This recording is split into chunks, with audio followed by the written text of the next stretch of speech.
किसी दूर गांव में जुगनू नाम का एक व्यक्ति रहा करता था। जुगनू इतना दान पुण्य करने में विश्वास रखता था और हर कोई उसकी बस तारीफ करता था। जुगनू के पास भले ही अपने खाने को कुछ ना हो, लेकिन वह दान पुण्य करने में कभी पीछे नहीं हटता। एक रोज सुबह सुबह जुगनू खाना बनाकर जैसे ही खाने बैठा, उसके दरवाजे पर एक ऋषि मुनि का आना हुआ। कुछ खाने को है बेटा? 2 दिन से कुछ भी नहीं खाया हूँ, अब तो चला भी नहीं जा रहा है। अरे ऋषि मुनि जी, आइए अंदर आइए, आप मेरे साथ बैठकर खाना खा लीजिए। ऋषि मुनि अंदर जाता है और खाना खाने बैठ जाता है। लीजिए बाबा, खाना खा लीजिए। अरे इतने में तो मेरा पेट नहीं भरने वाला है। कोई बात नहीं बेटा, मैं आगे मांग कर खा लूंगा। तुम खाना खाने बैठे हो तो खा लो। अच्छा बाबा, यह खाना आप ही खा लीजिए, मैं भूखा रह लूंगा क्योंकि मैं रात में खाना खाया था। इतना कहकर जुगनू अपनी थाली उस ऋषि मुनि की तरफ बढ़ा देता है। ऋषि मुनि भी खाना खाने लगता है और खाना खाने के बाद ऋषि मुनि जुगनू को ढेर सारा आशीर्वाद देते हुए कहता है, भगवान तुम्हें हमेशा खुश रखेगा बेटा। तुमने अपने हिस्से का खाना मुझे खिलाया है। आजकल इसे दानवीर लोग मिलते ही कहाँ है। भगवान तुम्हारा भला करेगा बेटा। इतना कहकर ऋषि मुनि वहां से चले जाते हैं। लेकिन जुगनू को भी भूख लगी थी, लेकिन अब उसके घर में अनाज का एक दाना नहीं था। चलो कोई काम देखता हूँ, काम मिल जाए तो खाने पीने का बंदोबस्त हो जाएगा। बस उस बेचारे बाबा का पेट भर गया, मुझे बहुत अच्छा लग रहा है। अब जुगनू घर से निकलता है, तभी उस गांव का लल्लन जुगनू को देखकर अपनी पत्नी से कहता है, अरे भगवान, मैं भले ही अभी अनाज की बोरी अकेले ढो रहा हूँ, लेकिन अभी जुगनू आएगा ना तो वह मेरी मदद जरूर करेगा, समझे तुम?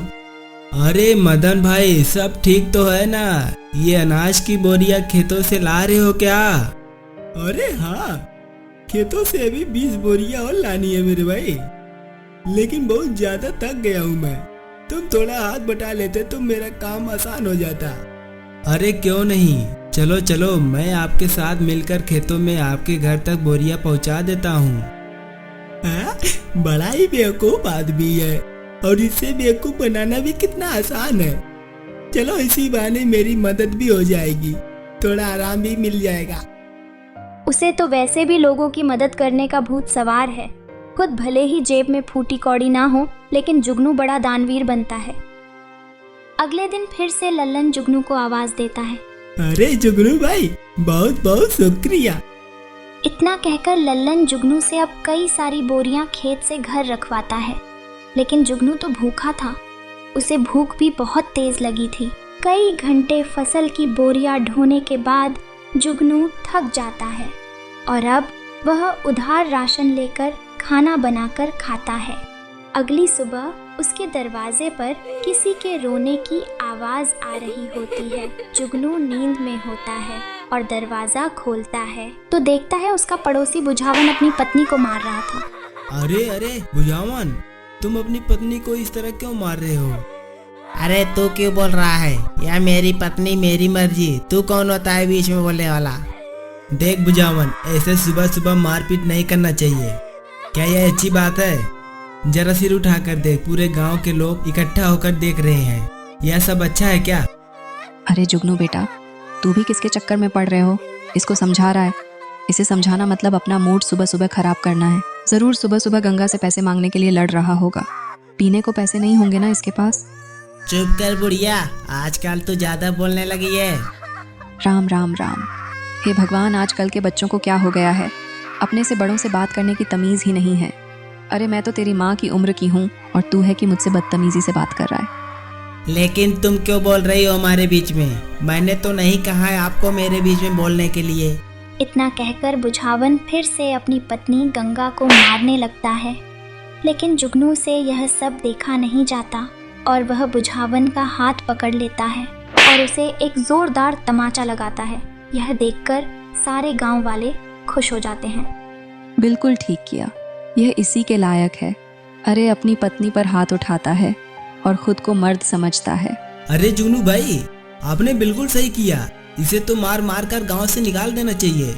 गांव के ढेर सारे लोग ये तमाशा देख रहे होते हैं। उनमें से एक औरत जुगनू से कहती है, आप सच में बहुत नेक दिल के हैं, हर किसी की मदद करते हैं, हर किसी का भला चाहते हैं। हम गांव वाले बस आपसे इतना चाहते हैं कि अगला हमारा सरपंच आप ही हो। अरे क्या बात कही है तू? ये बात तो काफी समय से मैं दिल में दबाए बैठी थी। अरे हाँ, बिल्कुल जुगनू भाई, गांव का सरपंच बनिएगा तो गांव का विकास होगा, तरक्की होगा।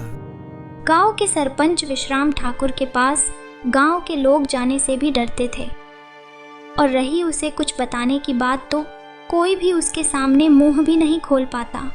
जुगनू हर किसी की हर तरह से मदद करता था, जिस वजह से गांव के लोग जुगनू को अपना अगला सरपंच बनाने का फैसला कर चुके थे।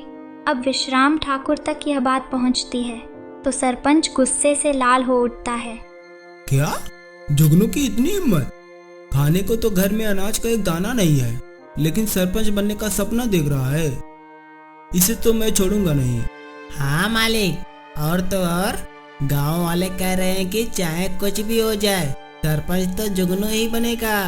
अब आपको ही कुछ करना होगा, वरना जुगनू अब की बार आपकी गद्दी लेकर मानेगा। विश्राम ठाकुर अब सोच में पड़ जाता है कि वह ऐसा क्या करे जिससे उसके रास्ते का कांटा जुगनू हमेशा हमेशा के लिए इस गांव से चला जाए। अगले चुनाव में गांव के लोग जुगनू को सरपंच बना देते हैं। अब ऐसे ही कई दिन बीत जाते हैं और जब राशन देने की बारी आती है तो सरपंच बड़े ही चालाकी के साथ राशन में मिलावट करवा देता है, जो जुगनू को बिल्कुल पता नहीं चलता। बेटा, तुझे सरपंच बनता हुआ देख बहुत खुशी हो रही है। अब कम से कम राशन अच्छा तो मिलेगा और समय पर भी। अरे हाँ, सब कुछ अच्छा ही होगा। आप लोगों ने इतना विश्वास करके मुझे इस गांव का कार्यभार संभालने की जिम्मा दी है ना, और मैं इसे अच्छे से निभा सकूं, बस यही दुआ दीजिएगा। अरे हाँ, अब गांव में विकास और तरक्की होने से कोई नहीं रोक सकता। गांव में राशन बांटने के बाद सभी खुश थे कि उन्हें पहली बार पूरा राशन मिला है, वरना सरपंच विश्राम ठाकुर तो आधे से ज्यादा राशन काट लिया करता था।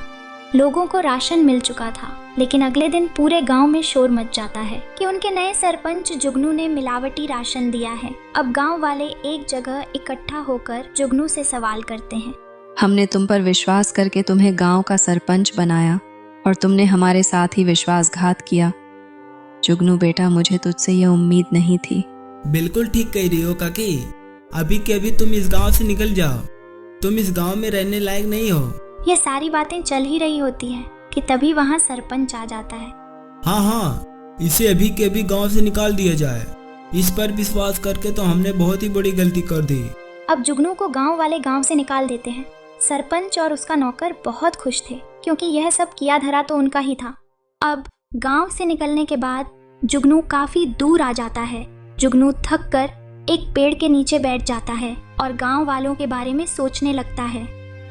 जिस गांव का मैंने इतना साथ दिया, खुद से पहले उनके बारे में सोचा, आज उसी गांव ने मुझे निकाल दिया। अरे राशन में मिलावट भला मैं क्यों करूंगा?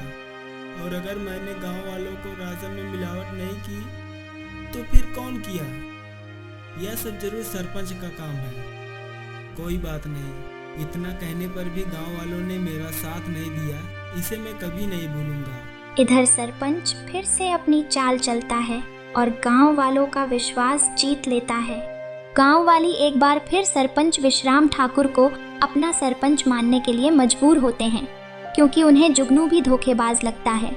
ऐसे ही धीरे धीरे 4 महीना बीत जाता है और जुगनू का कहीं अता पता ही नहीं था। एक रोज सरपंच का नौकर जंगल के रास्ते घर आ रहा होता है। तभी वह 2 आदमी को बातें करते हुए सुनता है, जो जुगनू के बारे में बात कर रहे थे। अब वो नौकर घबराता हुआ घर पहुंचता है और सरपंच से कहता है, मालिक, मैंने 2 लोगों को आपस में बातचीत करते हुए सुना। वो दोनों जुगनू के बारे में बात कर रहे थे मालिक। वो जंगल में जो झोपड़ी है ना, उसी में जुगनू ने आत्महत्या कर ली है, और यह करीब 1 महीना पहले की बात है मालिक। क्या? इसका मतलब मेरे रास्ते का कांटा अब हमेशा हमेशा के लिए मेरे रास्ते से हट गया है। चलो अच्छा हुआ। और तो और मालिक, यह बात तो गांव वाले भी जानते हैं। ना जाने उन तक यह बात किसने पहुंचाई। हो सकता है कि उन्हीं लोगों ने पहुंचाई होगी जो जंगल में बात कर रहे थे। अरे गांव वाले तो बहुत ही मतलबी हैं। जुगनू ने गांव वालों का कितना साथ दिया है और गांव वाले भी यही कहेंगे कि जुगनू ने शर्म के मारे आत्महत्या कर ली है। गांव वालों के साथ साथ सरपंच को भी अब पूरा यकीन हो गया था कि जुगनू ने आत्महत्या कर ली है। लेकिन कुछ दिनों बाद जुगनू सरपंच के घर पर पहुंचता है। रात का समय था, चारों तरफ अंधेरा छा गया था। सरपंच अपने नौकर को आवाज लगाकर कहता है, अरे सामने देख, कोई खड़ा है। अरे मालिक, मुझे तो ऐसा लग रहा है कि सामने जुगनू खड़ा है। मतलब जुगनू का भूत? मालिक, ये जुगनू का भूत ही लगता है। ये आपसे बदला लेने आया है मालिक, मैं चलता हूँ। सरपंच का नौकर इतना कहकर वहां से दुम दबाकर भाग निकलता है। जुगनू जैसे जैसे आगे बढ़ रहा था, सरपंच का डर से हालत खराब था। जुगनू वहीं रुक जा। जुगनू का भूत, तुझे क्या चाहिए? मैं तुझे सब कुछ देने को तैयार हूँ, अपना घर, जमीन, पैसा, लेकिन तू मुझे मत मारना। मैं तुझे नहीं छोड़ूंगा। तुमने मुझे बदनाम किया है। अब तुम ही यह सच गांव वालों के सामने बोलोगे, वरना मैं तुझे मार डालूंगा। अरे हाँ, मैं गांव वालों के सामने सच बोलने के लिए तैयार हूँ, लेकिन तुम मुझे मत मारना।